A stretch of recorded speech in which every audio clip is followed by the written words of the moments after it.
बिस्मिल्लाहिर्रहमानिर्रहीम अस्सलाम वालेकुम वेलकम टू माय चैनल रेसिपीलॉजिस्ट। आज हम स्लाइस खीर बनाएंगे जो कि बहुत ही आसान और बहुत ही लजीज और बहुत ही टेस्टी होती है। तो इंशाल्लाह आपको बनाने में ये मज़ा आएगा। इसके लिए सबसे पहले हमें 4 टेबलस्पून चावल का आटा लेना होगा और इसको हम अच्छे से खुशबू आने तक इसको भूनेंगे। अच्छी सी भुनाई करनी है ताकि खीर बहुत अच्छी और लजीज बने। तो इंशाल्लाह आपको ये रेसिपी पसंद आई होगी। अगर आप मेरे चैनल पर नए हैं तो चैनल को सब्सक्राइब कीजिएगा।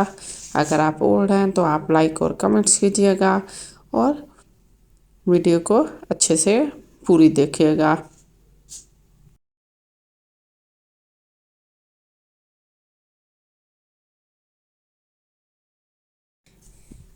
वीडियो को स्किप ना कीजिएगा ताकि आपसे कोई भी डिटेल मिसिंग ना हो। इसमें जो इस खीर की जो सबसे अहम बात है वो मैं आपको बताऊंगी कि हम इस ऐसे क्या इसमें चीज़ डालेंगे कि आप मिनटों में ही ये खीर ख़त्म कर देंगे और ये बहुत ही लजीज बनती है। इसके बाद अब हम इसमें 1.5 किलो फ्रेश दूध डालेंगे। दूध को हमने बॉइल्ड कर लिया था। उसके बाद इसकी जो हल्की सी मलाई आती है वो भी आप इसके साथ डालेंगे। तो खुला दूध हो तो वो ज़्यादा बेहतर है। और ये भैंस का दूध हमने डाला है तो आप भी कोशिश कीजिएगा कि भैंस का दूध इस्तेमाल किया जाए क्योंकि भैंस का दूध ज़्यादा गाढ़ा होता है और इसकी वजह से खीर जल्दी गाढ़ी भी हो जाती है और जायके में भी बहुत ही लाजवाब बनती है। अब इसको उबाल आने तक हम इसको बनाते जाएंगे, पकाते रहेंगे और मुसलसल चम्मच हिलाते रहना है क्योंकि चावल का आटा भी फ़ौरन गाढ़ा सा होने लग जाता है। तो अब इसके बाद हम इसमें 4 से 5 दाने हम इलायची डालेंगे और इसको खूब पकाएंगे। आपने मीडियम लो फ्लेम पे इसको पकाना है, हाई फ्लेम ना कीजिएगा क्योंकि चावल के आटे का फिर जायका कच्चा आएगा आपको। इसी तरह हम मुसलसल चम्मच हिलाते रहेंगे।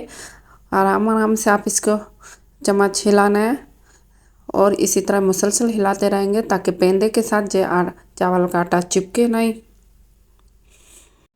अब इसमें 1 चम्मच बादाम पीसे हुए डाल देंगे।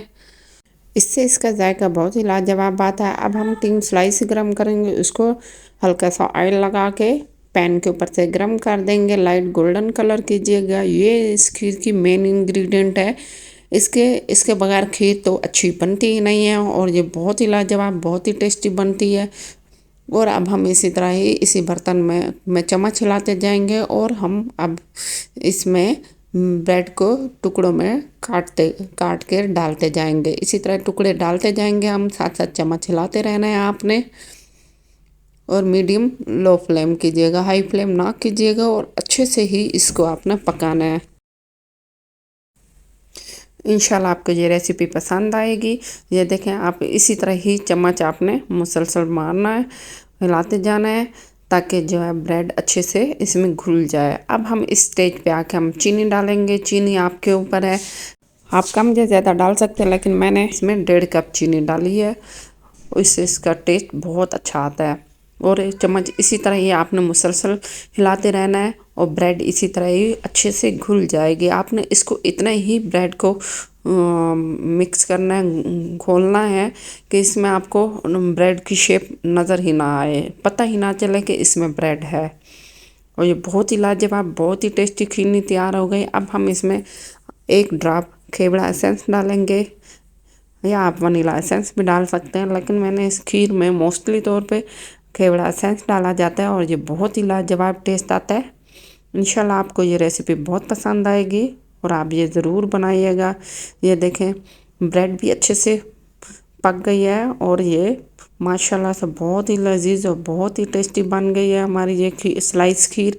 अब हम इसको बादाम के साथ गार्निश करेंगे। बादाम जितने छोटे होंगे वो उतनी ज़्यादा ही अच्छी लगती है। मैं उम्मीद करती हूँ आपको ये रेसिपी पसंद आई होगी। तो आप लाइक शेयर एंड सब्सक्राइब ज़रूर कीजिएगा। अब हम न्यू रेसिपी के साथ मिलते हैं, तब तक के लिए अल्लाह हाफिज़। अपना बहुत ख्याल रखिएगा, दुआओं में याद रखिएगा।